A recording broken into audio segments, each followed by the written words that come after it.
We've had the hydraulic specialists out to look at the log turner and nobody seems to know what the problem is.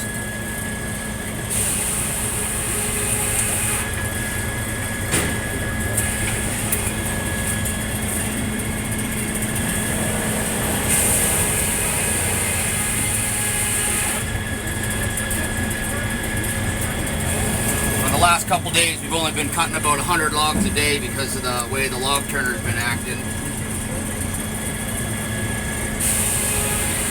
We've had a lot of downtime.